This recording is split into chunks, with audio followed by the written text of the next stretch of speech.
আসসালামু আলাইকুম রহমতুল্লাহি ওয়া বারাকাতু। আল্লাহর শান্তি, দয়া এবং রহমত আপনাদের সকলের উপর বর্ষিত হোক। আপনার দেশ, আমার দেশ, প্রাণের দেশ বাংলাদেশ। এই পৃথিবীর বুকে বাংলাদেশ একটি আজব দেশ। এই তো মাত্র কয়েক বছর আগের কথা, যে দেশের বড়জন ছিল নারী, মেজজন ছিল নারী, আর সেজজন ছিল নারী। বড়জন নারী বলতে যে টানা 16-17 বছর প্রধানমন্ত্রী ছিল, আমি ওনার কথা বলতেছি। মেরুজন নারী বলতে সদ্য প্রয়াত প্রধানমন্ত্রী বেগম খালেদা জিয়ার কথা বলতেছি। এবং সেজন্য নারী বলতে হোসেন মোহাম্মদ এরশাদ সাহেবের স্ত্রী রওশন এরশাদের কথা বলতেছি। আরো বাংলাদেশে কত যে মহিলা এমপি, মহিলা কাউন্সিলর, তারপরে সংরক্ষিত আসনের মহিলা এমপি, আরো নির্বাচিত এমপি কত আছে, বলে শেষ করার মতো নয়। কিন্তু ইসলাম এই নারী নেতৃত্ব নিয়ে কি বলে? আল্লাহ রাসূল সাল্লাল্লাহু আলাইহি ওয়াসাল্লাম নারীর নেতৃত্ব নিয়ে কি বলেছেন, তাই নিয়ে আজকে আলোচনা করব। তার আগে আমার চ্যানেলে আপনি নতুন হয়ে থাকলে অবশ্যই আমার চ্যানেল সাবস্ক্রাইব করে পাশে থাকুন।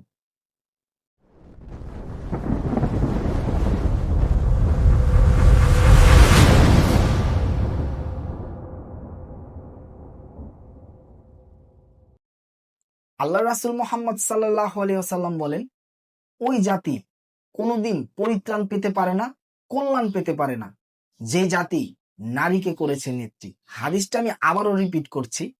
আল্লাহ রাসূল সাল্লাল্লাহু আলাইহি সাল্লাম বলেন, ওই জাতি কখনো পরিত্রাণ পেতে পারে না, কল্যাণ পেতে পারে না, যে জাতি নারীকে করেছে নেত্রী।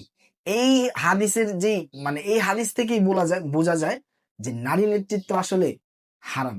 কেউ আসলে গণতান্ত্রিক রাজনীতি করতে যে সে মানুক আর না মানুক, আল্লাহ রাসূল সাল্লাল্লাহু আলাইহি সাল্লাম বলেছেন হারাম, বাস হারাম। আপনি যদি একটা জিনিস খেয়াল করেন, যদি আমরা বিস্তারিত আলোচনা করি, তাহলে দেখা যায় যে কেন নারী নেতৃত্বকে হারাম করা হয়েছে। আমরা বেশি দূরে যাব না, আপনার পরিবারের কথা চিন্তা করুন, আপনার সংসারের কথা চিন্তা করুন। যদি আমাদের সমাজে আমরা দেখতে পাই যে যেই সমাজ বা যেই পরিবার স্ত্রীর কথায় চলে, যেই পরিবার নারীর কথায় চলে, সেই পরিবারে আসলে শান্তি থাকে না বললেই চলে।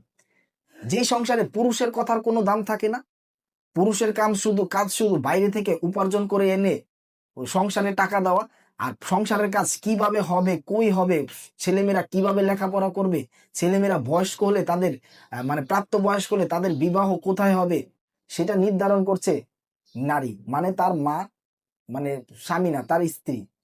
সেই সংসারে অবশ্যই শান্তি আসতে পারে না, ঝগড়াঝাটি লেগেই থাকে। আর না, পুরুষ হয়ে যায় তখন হাতের পুতুল। পুরুষকে যেদিকে পরিচালিত করতে হয় সেই দিকেই পরিচালিত হয়। নারী যেটা বলে সেটাই শুনে। সেই সংসার অবশ্যই ভালোভাবে পরিচালিত হতে পারে না, সেই সংসার অবশ্যই পরিত্রাণ পেতে পারে না, সেই সংসার আসলে মুক্তির বা কল্যাণের দ্বার প্রান্তে পৌঁছে যেতে পারে না। কেন? কারণ আল্লাহ রাসূল সাল্লাল্লাহু আলাইহি সাল্লাম নারীদেরকে নেতৃত্ব দেওয়ার জন্য সৃষ্টি করেনি। নারী অবশ্যই মিষ্টি বস্তু, তাদেরকে আদর করতে হবে, তাদের সাথে ভালো যত্ন বা আদর সোহাগ করতে হবে, ভালো ব্যবহার করতে হবে, যত্ন করে রাখতে হবে। কিন্তু নেতৃত্বের জন্য অবশ্যই পুরুষ মানুষ নেতৃত্ব দিবে। আপনারা যদি একটা জিনিস খেয়াল করেন, আল্লাহ রাসূল সাল্লাল্লাহু আলাইহি সাল্লামের সময়ে কোন গোত্রের বা কোনো কিছু নেতৃত্বে কিন্তু নারীরা ছিল না। এমনকি আল্লাহ রাসূল সাল্লাল্লাহু আলাইহি সাল্লামের যখন ইসলাম প্রচার করতেন এবং সবাইকে তা ছড়িয়ে দিতে বলতেন, আল্লাহ রাসূল সাল্লাল্লাহু আলাইহি সাল্লামের কোনো স্ত্রী কোনো জায়গায় গিয়েছেন বা কোনো অঞ্চলে গমন করেছেন ইসলাম প্রচার করার স্বার্থে, এমন কোনো হাদিস বা এমন কোনো প্রমাণ পাওয়া যায় না। তারা অবশ্যই ইসলাম প্রচার করবে, নারীরা অবশ্যই ইসলাম প্রচার করবে, তবে সেটা ঘরোয়াভাবে, সেটা ঘরে। আল্লাহ রাসূল সাল্লাল্লাহু আলাইহি সাল্লামের 11 জন বিবি ছিল। অনেক দূর থেকে মানুষ আসতো ওনাদের কাছ থেকে ইসলাম শেখার জন্য, যে আল্লাহ রাসূল এটা কিভাবে করতো, ওইটা কিভাবে করতো, এবং সেটা তারা তাদেরকে বুঝিয়ে যেত। আল্লাহ রাসূল সাল্লাল্লাহু আলাইহি সাল্লাম এটা বলেছেন, এটা করেছেন, এভাবে চলেছেন। এভাবে ইসলামকে তারা ইসলামকে সাহায্য করেছেন সারা বিশ্বব্যাপী ছড়িয়ে দেওয়ার জন্য। তাই বলা যায় যে আল্লাহ রাসূল সাল্লাল্লাহু আলাইহি সাল্লাম যেহেতু বলেছে হারাম, সো হারাম, সেটা আপনি মানেন আর না মানেন। মানলে অবশ্যই আল্লাহ খুশি হবেন, না মানলে আল্লাহ বেজার হবেন, এবং সেখানে কল্যাণ আসতেই পারে না। আজকের ভিডিও এই পর্যন্ত। আল্লাহ যদি আমাকে হায়াতে বাঁচিয়ে রাখে, ইনশাআল্লাহ আবারও দেখা হবে, কথা হবে। আসসালামু আলাইকুম ওয়া রাহমাতুল্লাহি ওয়া বারাকাতুহু।